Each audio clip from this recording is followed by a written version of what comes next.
সায়নী ঘোষ একেবারে বাজার করছেন, মানুষের সঙ্গে ভিড়ে, বাজারের ভিড়ে মিশে গেছেন, রান্না করছেন মানুষের সঙ্গে, গরিব দরিদ্র মানুষের বাড়িতে পৌঁছে যাচ্ছেন রান্না, সেখানে বসে খাওয়া দাওয়া, এই বিষয়গুলো তো একজন সেলিব্রিটির কাছ থেকে, সেদিকে আপনি ওই রান্না মানে মোমো না পিঠে একটা কিছু বানাচ্ছিল, তাই তো জানি না, কিছু একটা গিয়ে না।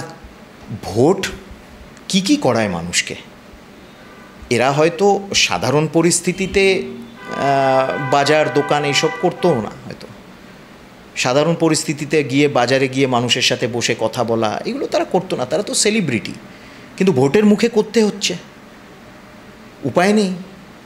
কিন্তু এগুলো হচ্ছে সব লোক দেখানো, সবটাই হচ্ছে লোক দেখানো। তারা কোনো সময় অ্যাকচুয়ালি কিন্তু দরকারের সময় তাদেরকে মানুষের পাশে পাওয়া যাবে না, এবং মানুষ যখন প্রতিবাদ করবে তখন তাদেরই দলের বাহিনীরা গিয়ে মানুষকে চমকাবে এবং ধমকাবে। এটা তো ভোটের মরশুম, এখন তারা মন্দিরেও যাবে, শিবের মহাদেবের মাথায় জল ঢালবেন নিজেদের প্রায়শ্চিত্ত করার জন্যে। তারপর তারা অন্যদিকে আবার গোমূত্র বলবেন, সনাতনীদের গোমূত্র বলবেন, গোমূত্র সেবনকারী বলবেন সনাতনীদের। এদের অনেক রকমের মুখোশ আছে, কিন্তু ডাবল হেডেড জেনাস বলা হয়, এদের অনেক ধরনের মুখোশ আছে। ওরা বিভিন্ন সময় বিভিন্ন মুখোশটা পরে এবং সেই মুখোশ বিভিন্ন সময় আবার পাল্টে দেয়। এটাই হলো এই ধরনের, মানে এই ব্র্যান্ড বা এই ব্রিড অফ সেলিব্রিটিসদের, এটাই হলো কিন্তু তাদের এক্সপার্টিস। তারা বিভিন্ন সময় বিভিন্ন মুখোশ পরে, কিন্তু কোনটা আসল, যেই ভোট কেটে যাবে, সব যখন আবার শান্ত হয়ে যাবে, তখন তাদের আসল চেহারা চরিত্রটা কিন্তু মানুষ বুঝতে পারবে। একদমই তাই। একটা কথা একটু মনে করিয়ে দিই, রাজ্যে কেন্দ্রীয় বাহিনী আসছে। এই যখন নাম ঘোষণা হলো সায়নী ঘোষ, তার আগেই একটা বক্তব্য ভাইরাল হয়েছে, 15 দিন আগে আমরা ভোট করিয়ে নেব। এই যে করিয়ে নেওয়া ভোট কতটা রোখা যেতে পারে, কতটা মানুষের অধিকার প্রতিষ্ঠা করা যেতে পারে? দেখুন, সেটা একটা প্রশ্ন। কিন্তু যিনি এই মন্তব্যটা করেছেন, বারুইপুর পূর্বর এমএলএ বিভাস সর্দার, তার বিরুদ্ধে আমরা ইলেকশন কমিশনে নালিশও করছি। এমসিসির আগে বক্তব্যটা রেখেছে, টুইট, একটা ছবি ভাইরাল হয়েছে তৃণমূল কংগ্রেসের, যে পশ্চিমবঙ্গের মুখ্যমন্ত্রী লাথি মারছেন প্রধানমন্ত্রীকে, স্বরাষ্ট্রমন্ত্রীকে, বিরোধী দলনেতাকে লাথি মারছেন। তার পায়ের অবস্থা নিশ্চয়ই এখন ভালো, মাঝে হাঁটুতে লেগেছিল, পায়ে তো গত ইলেকশনে পুরো হুইল চেয়ারে কাটালেন, মাঝে আবার হাঁটুতে লাগলো, গাড়ি 200 কিলোমিটার বেগে একটা গাড়ি সামনে দিয়ে গেল বলে কষে ব্রেক মারতে গিয়ে তখন তার আবার পায়ে চোট হলো। ভালো, আমরা তার আরোগ্য কামনা করেছিলাম, তিনি এখন ঠিক হয়ে গেছেন, কেন লাথি মারছেন। কিন্তু এদের লেভেলটা হচ্ছে এই, এরা প্রধানমন্ত্রীকে কটূক্তি করে, লাথি মারবো, এই যে মানসিকতাটা এদের মধ্যে রয়েছে, এই মানসিকতাটাই কিন্তু ট্রান্সলেট হয় এই ধরনের মন্তব্যে, যে 15 দিন আগে ভোট করিয়ে নেব। অর্থাৎ তাদের জন্যে ইলেকশন কেবলমাত্র একটা প্রক্রিয়া, ওটা সংবিধানে রয়েছে বলে আমাদেরকে ওটা একটুখানি নমো করে নিতে হবে। তারা ইলেকশনে বিশ্বাসী নয়, তারা ভোটে বিশ্বাসী নয়, ইভিএমে বিশ্বাসী নয়, তারা প্রচারে বিশ্বাসী নয়, কোনোটাই তারা বিশ্বাস করে না। এবং এই যে 15 দিন আগে ভোট করে নেব, একজন নির্বাচিত প্রতিনিধি বলছে তার দলের ক্যান্ডিডেটকে পাশে বসিয়ে কর্মীদেরকে, অর্থাৎ কতটা উদ্ধত, কতটা অ্যারোগেন্স, ক্ষমতার যে দাম্ভিকতা, ক্ষমতার অ্যারোগেন্স কতটা মাথায় থাকলে এবং কতটা কম্প্রোমাইজড এই সিস্টেম হলে এই কথা সে বলতে পারে জোর গলায়। সেই জন্যে ইলেকশন কমিশনের তো বিশেষ দায়িত্ব যে সাধারণ মানুষ যাতে ভোটটা দিতে পারে, নির্বিঘ্নে শান্তিতে দিতে পারে। আমরা দাবি করেছি যে প্রত্যেক বুথে যাতে সিসিটিভি থাকে, প্রত্যেক বুথে যাতে কেন্দ্রীয় বাহিনী থাকে, এবং কেন্দ্রীয় বাহিনীর এই দায়িত্ব,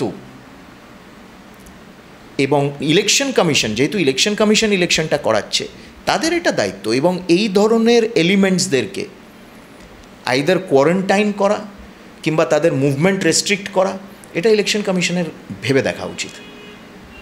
একদমই তাই, ভোট আসবে যাবে, সাধারণ মানুষের সুরক্ষা থাকার কারণেই আমার এই প্রশ্ন ছিল, যে বিষয়টা নিয়ে আপনি বললেন।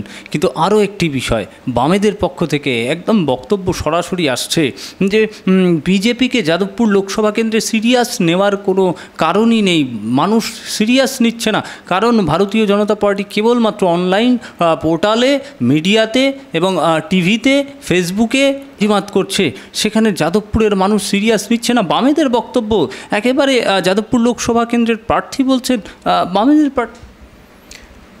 2014 থেকে মানে 2019-এ 2021-এ বামেদের ভোট কমেছে যাদবপুর লোকসভায়, এবং 2019-এ তো তারা তৃতীয় স্থানে এসেছিল। বিকাশবাবুর মতন একজন, যিনি একেবারে সনাতনীদের অপমান করবেন বলে গোমাংস ভক্ষণ করলেন প্রকাশ্যে, তিনি তৃতীয় স্থানে এলেন।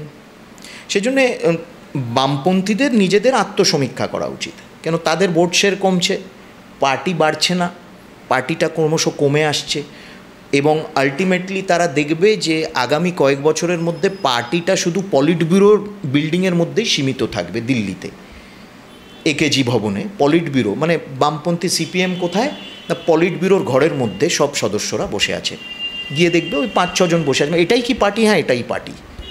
বাকি সব জায়গায় পার্টি লাটে উঠে গেছে। আমাদের 28 তারিখে বিজয়গড়ে সেখানে বিশাল জনসভা, কর্মী সম্মেলন এবং জনসভা। প্রথমে কর্মী সম্মেলন হবে ভাবা হয়েছিল, তারপর সেটা জনসভাতে পরিণত হলো।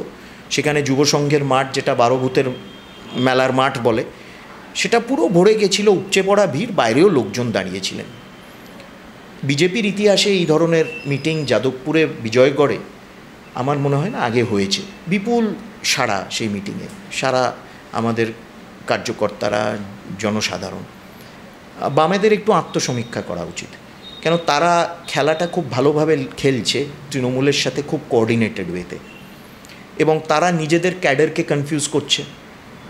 ক্যাডাররা চায় না যে কংগ্রেসের ইন্ধন যোগায় বামপন্থীরা, সিপিএম, কিন্তু সিপিএমের গত প্রায় 15 বছরের রাজনৈতিক ইতিহাস, 15 বছরের 20 বছরের রাজনৈতিক ইতিহাস হচ্ছে যে কংগ্রেসকে কিভাবে জিয়ে রাখা, সে হরকিষেণ সিং সুরজিৎ থেকে শুরু করে পরে কংগ্রেসের রাজনীতি কিভাবে জিয়ে রাখা যেতে পারে, এটাই তাদের ধ্যান এবং জ্ঞান, এবং তাদের সম্পূর্ণ এনার্জি, পলিটিক্যাল অ্যাকিউমেন সবটাই কংগ্রেসকে ইন্ধন যোগানোর পেছনে চলে যাচ্ছে। এবং তৃণমূলের সাথে এইখানে খুব ভালোভাবে তারা একটা অ্যারেঞ্জমেন্ট করেছে যাতে ভোট কাটোয়া হয়, ভোট কেটে তারা তৃণমূলকে সুবিধে করে দেয়, বিজেপিকে অসুবিধে করে। দ্বিতীয় হলো যে বামপন্থীরা, আমি আবার বলছি কেন আত্মসমীক্ষা করা উচিত তাদের, যে পার্টিটা বাড়ছে না, কোনো নতুন সদস্য হচ্ছে না, যুবতীদের যাদের তারা টেনেছে তারা পরবর্তীকালে আমেরিকায় চলে যাচ্ছে, আমেরিকায় গিয়ে বিভিন্ন আমেরিকান ইউনিভার্সিটিতে তারা পড়াশোনা করছে, মানে একেবারে ইম্পিরিয়ালিজমের গড় আমেরিকায় চলে যাচ্ছে। তো সেই জন্যে তাদের ভবিষ্যৎ কী, বামপন্থীদের ভবিষ্যৎ কী, বামপন্থার ভবিষ্যৎ কী ভারতবর্ষে, এটা তাদের ভাবা উচিত। মোহাম্মদ সেলিম যাদবপুরে কেন দাঁড়ালেন না, মুর্শিদাবাদে গিয়ে দাঁড়ালেন কেন? সেলিম বলেই তো এদিকে সারাক্ষণ সেকুলারিজমের তারা বাণী, সেকুলারিজমের পাঠ আমাদেরকে পড়ায়, আমাদের মধ্যে কোনো দ্বিচারিতা নেই, আমরা তাই। প্রধানমন্ত্রী বলছেন সবকা সাথ সবকা বিকাশ, ওনার প্রত্যেকটা প্রকল্প দলমত নির্বিশেষে মানুষের কাছে পৌঁছেছে। প্রধানমন্ত্রী কোনো দিন জিজ্ঞেস করবেন না তুমি বিজেপি করো না তো তোমাকে স্বাস্থ্যসাথী দেবো কেন, বা তুমি তৃণমূল করো তা তোমাকে কেন, তো তুমি তৃণমূল করো তো তোমাকে কেন আমি আয়ুষ্মান ভারত দেব। এই যেমন রেখা পাত্রকে বলেছে যে স্বাস্থ্যসাথী নিচ্ছে কিন্তু বিজেপি করছে, অর্থাৎ খুব ভালো হলো, এটা ফাঁস হয়ে গেল, যেটা আমরা 2021 থেকে বলছি। এই রাজ্যে সব প্রকল্প, সব কিছু দলের ওপর ভিত্তি করে, দলভিত্তিক হয়, কিন্তু যেটা বামপন্থীরা শুরু করেছিল।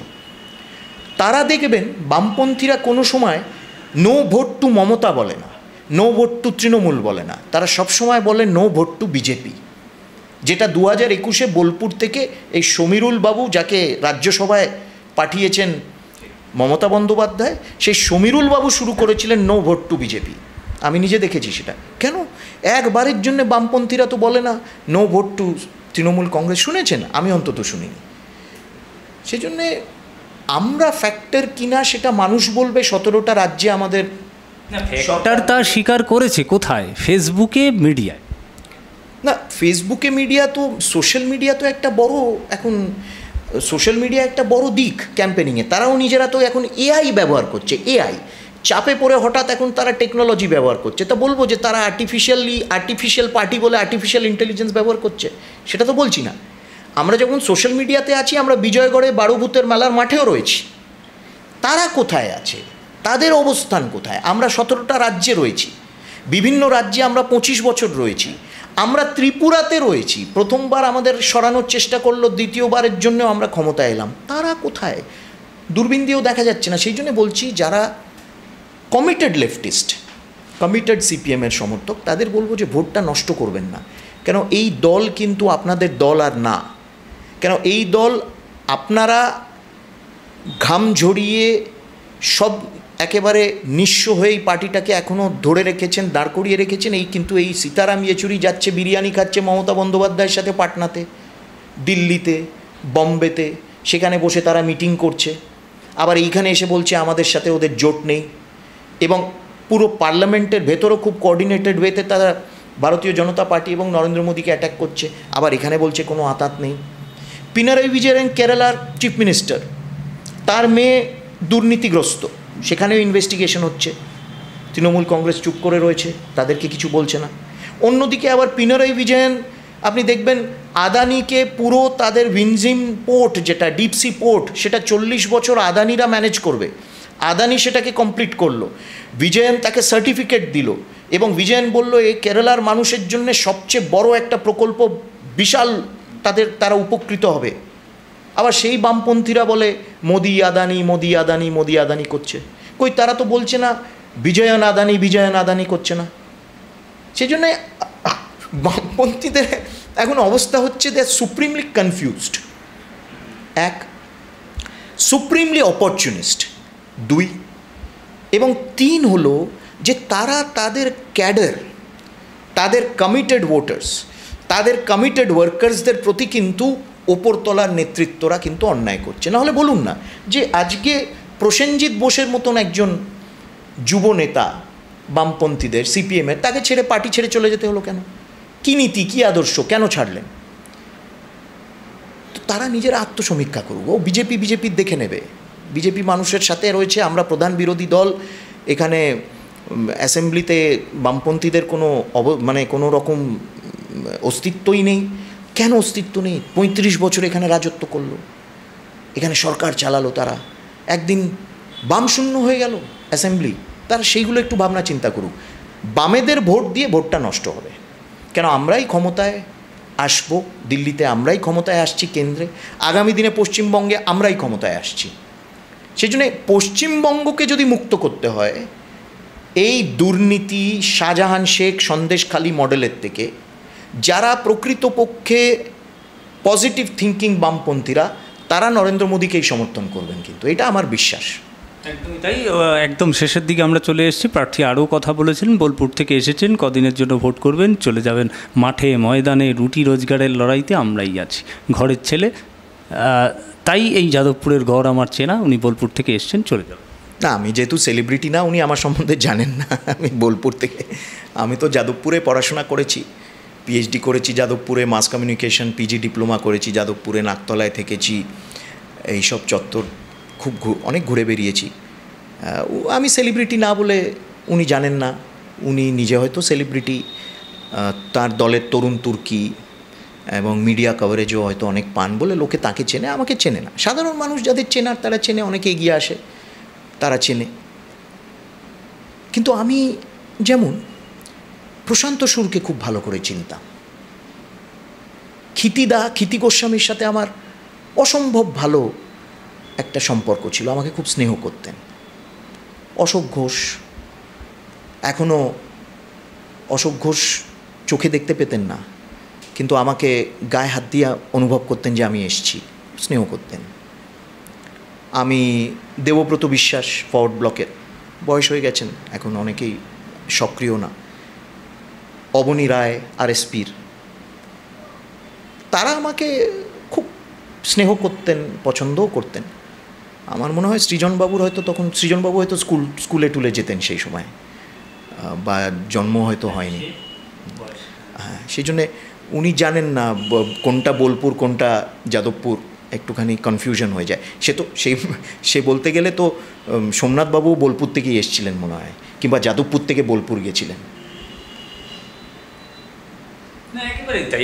আমি একেবারে শেষে ছোট্ট করে জেনে নেব, এই যে বাজার, রাস্তাঘাট, একদম আমি ধরে নিলাম শপিং মলের পাশের রাস্তাটা, ঝুপড়ি, যেখানে মানুষের সেরমভাবে পরিষেবা পৌঁছয়নি, সবটাই ঘুরে দেখলেন। কি বুঝলেন মানুষের জনসমর্থন কোন দিক?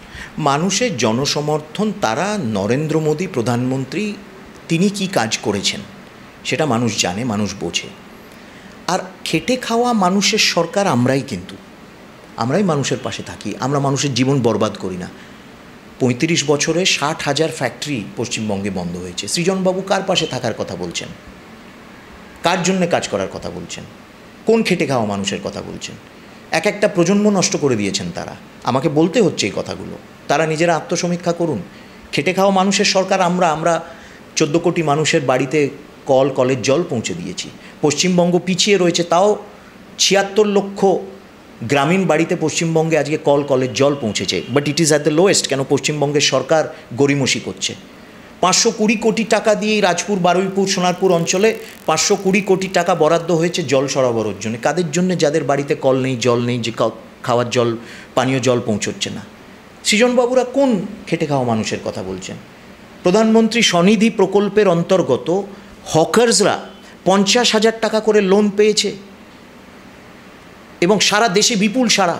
পশ্চিমবঙ্গে 1.5 লক্ষের বেশি হকার হতে দেয়নি, প্রকল্প চলতে দিচ্ছে না এখানে, তাও 1.5 লক্ষের বেশি হকার, প্রায় 1,80,000 হকার পশ্চিমবঙ্গে প্রধানমন্ত্রী স্বনিধির প্রকল্পের অন্তর্গত লোন পেয়েছে, কোল্যাট্রাল ফ্রি লোন। তার মধ্যে 43% মহিলা রয়েছে।